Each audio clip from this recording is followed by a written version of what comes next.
மற்றொரு அண்மைச் செய்தியை பார்த்துக் கொண்டிருக்கிறோம். மதுபோதையில் கார் ஓட்டி நடைபாதையில் உறங்கியவர்கள் ஏற்றிய தொழிலதிபருக்கு மீண்டும் பிடிவாரண்ட் ஆனது பிறப்பிக்கப்பட்டிருக்கிறது. கூடுதல் விவரங்களை செய்தியாளர் கிருஷ்ணாவிடம் தகவல்களை கேட்கலாம். கிருஷ்ணா, வழக்கின் விவரங்கள் என்ன? நீதிமன்றம் என்ன உத்தரவு பிறப்பித்திருக்கிறது? வணக்கம். மதுபோதையில் காரை ஓட்டிச் சென்று நடைபாதையில் தூங்கிக் கொண்டிருந்தவர்கள் மீது ஏற்றியதில் 12 வயது சிறுவன் பலியான வழக்கில் தொழிலதிபர் ஷாஜி புருஷோத்தமனுக்கு மீண்டும் பிடிவாரண்ட் பிறப்பித்து சென்னை அமர்வு நீதிமன்றம் உத்தரவிட்டிருக்கிறது.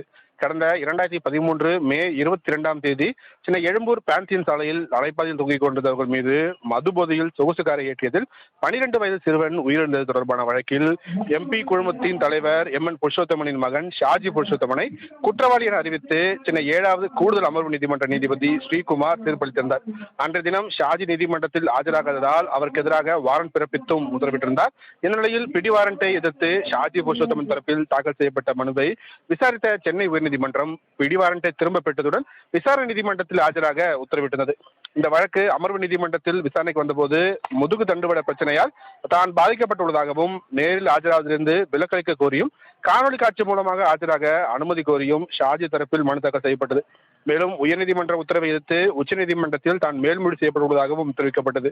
இந்த மனுக்களை அமர்வு நீதிமன்றம் உயர்நீதிமன்றம் உத்தரவிட்டும் அவர் நேரில் ஆஜராகாததால் விலக்களிக்க முடியாது என்று கூறி அந்த மனுவை தள்ளுபடி செய்து உத்தரவிட்டிருக்கிறது.